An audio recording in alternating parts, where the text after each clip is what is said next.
ডিজিটাইজেশনের শেষ দিনে বিএলও অ্যাপে নতুন অপশন, ভোটারদের তথ্যের বৈধতা যাচাইয়ে নতুন অপশন, অ্যাপে নতুন অপশন সংযোজন করা হয়েছে।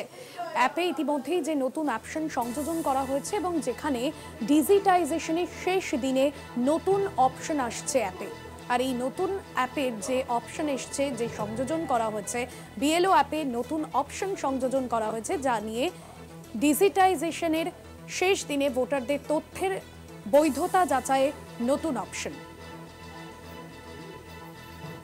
তীব্র প্রতিবাদ জানিয়ে এ দাবি করছি যে নির্বাচন কমিশন তারা উদ্যোগ নিচ্ছে, কিন্তু সেটা বাস্তব ভিত্তিতে এবং গুছিয়ে যাতে হয়, কারো কোনোভাবে যাতে অসুবিধে না হয় সেভাবে করুক।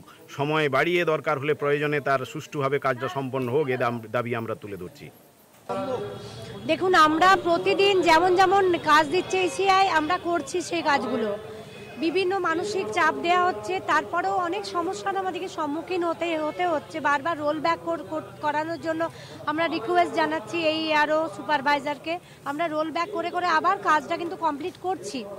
তারপরেও এভরিডে আমাদেরকে নতুন নতুন সমস্যার সম্মুখীন করছে ইসিআই। গত রাতে আপনি যেটা বললেন, মধ্যরাতে একটা নতুন অ্যাপ একটা নতুন লঞ্চ হয়েছে, রিভেরিফাইং লজিক্যাল ডিসক্রিপেন্সিস। এখানে নামের অসঙ্গতি থাকলে সেই ভোটারকে আনম্যাপ করতে বলা হচ্ছে, অথবা তাকে কোনো সাপোর্টিং ডকুমেন্টস দেওয়ার কথা বলা হচ্ছে। আজকে আমরা 17 দিন ধরে ধর্নায় বসে আছি বিভিন্ন ইস্যু নিয়ে।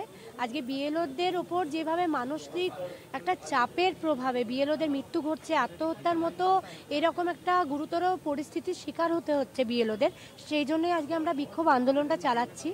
দেখুন, যেভাবে কমিশন মানে উইদাউট এনি চকআউট ছাড়াই, চকআউট না করে একটা এসআইআর এর মতন এত গুরুত্বপূর্ণ একটা পদক্ষেপ নিয়েছে, মানে সেখানে কমিশনের প্রতি ধিক্কার জানানো ছাড়া আর কিছু বলার নেই। মধ্যরাত্রে একটা অ্যাপ ডাউনলোড করা হলো, সেখানে বলছে যে আমাদের যে ভোটারদের নাম নাকি স্পেলিং মিস্টেক হয়েছে বা বাবার সাথে বা ম্যাপিং হয়নি, তাদের নামটা ভেরিফাই করতে হবে।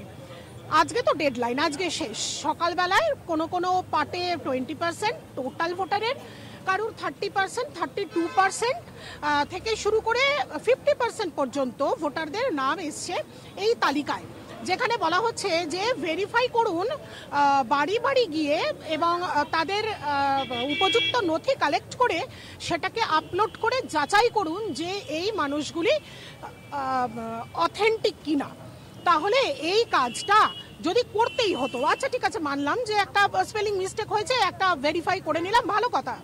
তাহলে আমরা যে প্রথম দিন থেকে আমরা বলে আসছি আমাদের সময় বাড়াতে হবে, এই সময়সীমার মধ্যে এই কাজগুলোকে, তার মানে কমিশন নিজে স্বীকার করে নিচ্ছে যে কমিশনের গাফিলতির জন্য কিছু ভুল থেকে যাচ্ছে। এখানে কিন্তু কমিশনের দায় থেকে যাচ্ছে, কমিশন নিজে স্বীকার করছে যে কিছু ভুল থেকে যাচ্ছে।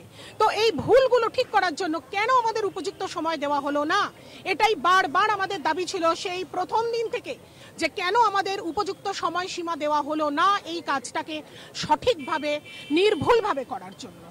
না, আমরা কোথায় দেখলাম, মানে তারপরে তো আমি কি পেলাম, আর এটা তো আমি ইলেকশন কমিশনকে জানাবো। ওটা অ্যাডমিনিস্ট্রেটিভ ব্যাপার। সত্যসুন্দর ভট্টাচার্য রয়েছেন আমাদের প্রতিনিধি ফোন লাইনে। সত্যসুন্দর, এই যে জানা যাচ্ছে যে রাত 12টার মধ্যেই সবটা কিভাবে সম্ভব, শেষ মুহূর্তে কমিশনের একাধিক নির্দেশ, কি জানা যাচ্ছে বিষয়ে? নির্বাচন কমিশন কি বলছে?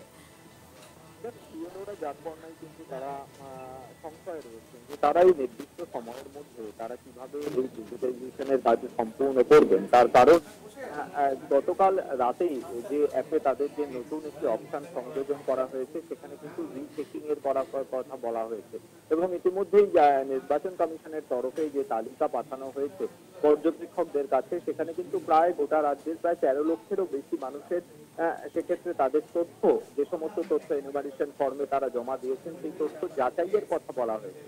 সেক্ষেত্রে কিভাবে এই অল্প সময়ের মধ্যে সেই সম্পূর্ণ তথ্য যাচাই করা যাবে সেটা নিয়ে কিন্তু বিএলওরা প্রশ্ন তুলছে। শুধু তাই নয়, একটা একেবারে শেষ দিন, যেদিন ডিজিটাইজেশনের শেষ দিন, সেদিন এসে এই ধরনের একটা অ্যাপে নতুন করে একটা অপশন সংযোজন এবং সেটাকে কার্যকর করা, সেটা যথেষ্ট সময় সাপেক্ষ ব্যাপার বলে জানাচ্ছেন বিএলওরা।